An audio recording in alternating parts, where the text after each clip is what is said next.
channel. Just a little heads up, if you hear bizarre noises, mewling and squeaking, that is my new cat Puffy, and she will not be told, so apologies in advance for that. Today we are finally taking on the cocktail, the Martini. Now, I know there is a lot to be said about this cocktail. I could probably write you guys a book about the history of it, the evolution of it, the different variations, etc. I'm going to try and keep this more of a sort of nutshell of the Martini, because I don't think everybody's that interested. But yeah, let's get started. So we're going to need, obviously, gin. I will not entertain ideas of the vodka Martini, I'm afraid. So we're going to need gin and dry vermouth. Now, my preferences for the ratios have changed. I used to do 2 parts gin, 1 part vermouth, but I've kind of moved away from that.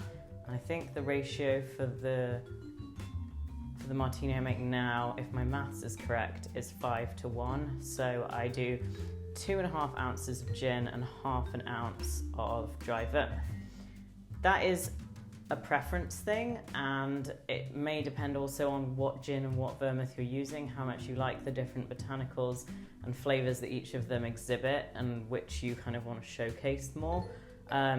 Personally, I just bought this new gin. This is the St. George Terroir gin, which I don't normally go and spend a ton of money on spirits. I tend to buy more of a workhorse, but I do really like martinis, and I thought, you know what, for once I'm going to actually kind of push the boat out and get something different. I personally really like a very sort of punchy gin, and I did actually bring one back with me from the UK. Unfortunately, I only brought a 50ml bottle, which was very silly, of a Cornish gin, which was excellent, but I can't find it anywhere in the States, which is a shame. So anyway, long story short, I got this one.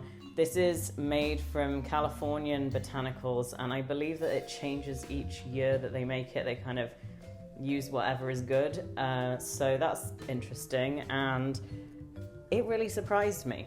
It is very sort of bay leaf and laurel and pine. Like, you do literally open the bottle and it smells like you are kind of on the Northern California coastline with the trees and the saltiness of the ocean coming in. It's fantastic. Anyway, I can't recommend it enough, but I really like this gin and I want to showcase this more, which is why I changed my ratios and use less vermouth, but it's up to you. Experiment, that's the key with this drink. There are so many different ways to experiment with it. Anyway, I'm going to start building it, and then I'm going to give you the potted history once we have made the drink. So I'm going to go in with my ice. Now, traditionally the Martini is stirred, not shaken. That's another thing we can talk about. So we're going in with 2.5 ounces of gin and 1/2 ounce of dry vermouth. Again, there's lots of variety out there with dry vermouth. This is a pretty standard French one, but you can definitely experiment there. So as I stir, in fact, it's probably easier if I just stir and then I talk to you afterwards, because I feel like the stirring is very noisy. So I'm going to stir it as per usual. We're stirring for about 30 seconds. You want the outside of the glass to get cold, and we're looking to just add an appropriate amount of dilution to the drink. So I will talk to you post stirring.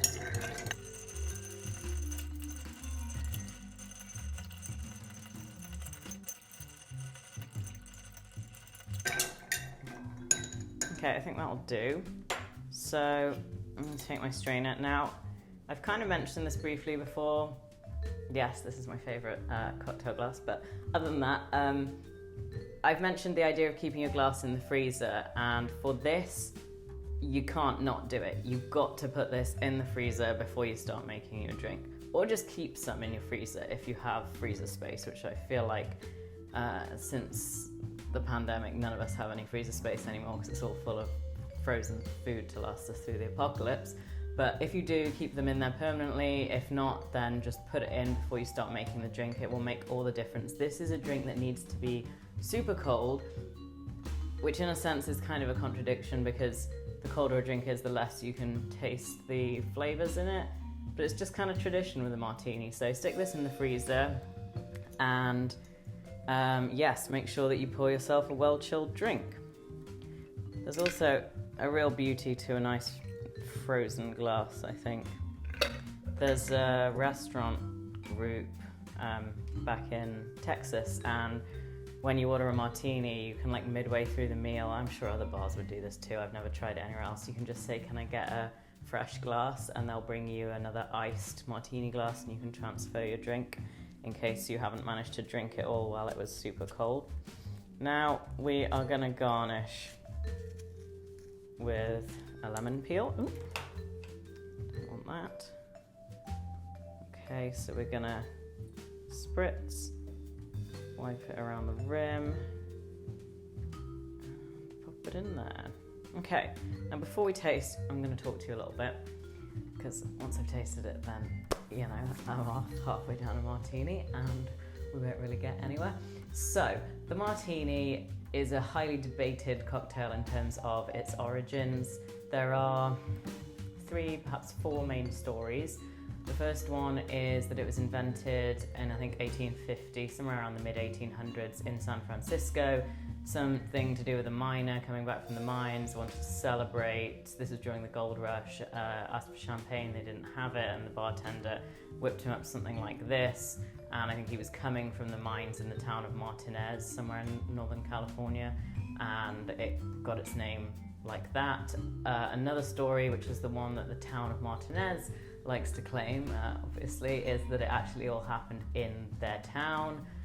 The third story is that it started at, let me get this right, the Knickerbocker Hotel in New York in 1911, and was made for, oh, I forget his first name, the Rockefeller guy. And it, you know, kind of launched its way into those echelons of society, I suppose. In that method. Not really sure in that sense where the name came from. The final one is that it first appeared in a cocktail book in 1907. I will stick the name of the book somewhere on the screen because I'm having a total brain freeze right now. And that was how it first originated. No one really knows. Another popular idea is that the vermouth that was brought in from Italy was made by Martini and Rossi. I'm sure you've heard of the brand, and that was how it got its name, because people would say, I'd like a gin and martini, please, and that, you know, it just got shortened to, I'll have a martini. I personally kind of buy that. That seems the most likely. The whole Martinez thing is a bit weird because there is already a different cocktail called the Martinez. I don't know why they would then call it the Martini. So I'm sticking with the vermouth story personally, but that's how it goes. Variations. You've got your classic dry martini, as in it's dry vermouth. Now, a quick heads up, the more vermouth you use, the wetter the martini becomes. So the driest martini will have only a tiny bit of vermouth. There are some martinis, the direct martini from Duke's Bar in London, where they take a frozen glass, they swirl some vermouth around, they toss it, I guess, onto the floor, and then pour frozen gin that they keep in the freezer straight into the glass. I love that method. I do that quite a lot. That's really delicious, but only if you are a gutsy martini drinker, because that will knock your socks off. It is very strong. There is no dilution from the ice, so please be careful with that. It is an extremely boozy drink, but very delicious. Then you've got something like, I think it's called the Churchill Martini, where I think he sort of said, oh, I just look at the vermouth bottle and then I pour the gin in. Some people like to shake ice with vermouth and then strain off the vermouth and then stir their drink over that ice that's kind of coated in the vermouth. You've then got things as far as like a 50-50 martini where you're using half vermouth and half gin. But that feels like a different drink to me, or a reverse martini where you use more vermouth than gin. I feel like if I say vermouth and gin one more time I might explode, but we're nearly there. So we've covered those variations, the levels of vermouth. You also have the dirty martini, so that's where you're going to use some olive brine and typically garnish with an olive. There's also the Gibson, where you would make a regular dry martini, but you're going to garnish it with cocktail onion. There is, let me think. In fact, I think that's it. Now, as far as additions, sometimes you find a little orange bitters in there. I've used it. I don't really think it adds that much personally. I just don't really care either way, but that's a personal preference. Garnishes. So I went with the classic lemon peel. I think historically it was kind of a free-for-all. Lemon peel seemed to be popular, and then you could also have either an olive or a cherry, which is interesting. The cherry has definitely disappeared. And I really feel like these days, unless you ask for an olive, you're not going to get it unless it's a dirty martini. As far as shaking versus stirring, traditionally stirred, and in fact in one of the books that it first appeared in, there were two versions. There was the martini, and then there was the martini a la Bradford, which was shaken. So I suppose if you're going to be really anal, the Bradford would be what you'd ask for if you wanted a shaken martini. Now, the shaken martini was popularized by Ian Fleming in the James Bond novels and then films. He would always ask for his martini shaken, not stirred, and he always had a vodka martini. So that's kind of just martini heresy right there, but each to their own.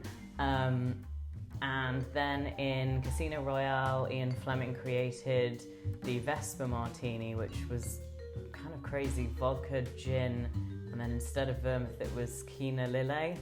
So I've never tried that. I'm very intrigued to try it. I just need to get my hands on. I don't think that they actually sell the same spirit that was used back then, or the same aromatized wine, but there are some alternatives that you could use. So yeah, I'd like to try that. I never have. If you have tried a Vesper, please let me know what you thought of it in the comments. I'd be very interested to know. And I think that we've pretty much covered everything there in very brief overview. Obviously there's a lot more detail that could be gone into. So now finally I can actually try this. So cheers, and let's give it a taste. It smells great. It smells citrusy from the lemon, and that gin is coming through. For me, I find the bay leaf is the most predominant on the nose. Oh, it's so good. It's so good. Like, that gin is just something else. It really is. And I sort of feel like a bad patriot for saying this, because gin is such an English thing, and I've always been a staunch supporter of English gin producers, and I never thought I'd be stood here saying, oh my god, this American gin is fantastic. But there you go. I guess, like, technically, if I could have my preference, I would have the Cornish Navy Strength gin that I was telling you about earlier, but you can't always have everything you want, and this is fantastic. So if you can get your hands on it, and you like kind of the juniper forward, the very bold gins, then definitely give it a go. If you're more into the softer, sweeter gins, I wouldn't suggest this one. But yeah, this is fantastic. It does kind of taste like being in, what's it, like a pine wood forest. It's really evocative, transportative, great drink. 100% recommend it. If you've never had a martini, then please give one a go, play around with the quantities. If you've never had one before and you're not really sure if you could handle something that's this kind of much gin, then I would suggest going for the 2-to-1 ratio, 2 parts gin to 1 part of vermouth. That could be kind of a slower introduction, or even you might want to try shaking it and making a Bradford, because the shaking will give you a smoother mouthfeel because of the aeration that goes on. Just be aware that it will make your drink look a little bit cloudy, and you will have a higher dilution in there, obviously. But again, if you're a beginner, then that might be helpful to kind of, you know, take it down a notch. Anyway, I have talked at you incessantly about the martini, and actually the cat has been really well behaved and barely meowed at all, which is great. Please hit me up in the comments with any Martini preferences. Sorry, there's a little midge. Martini preferences that you have, any gins that you really like, or if you've ever tried a Vesper, I would be very interested to hear from you all. As always, if you enjoyed my video, please hit the subscribe and like buttons below. That would be really great, and I will see you next week.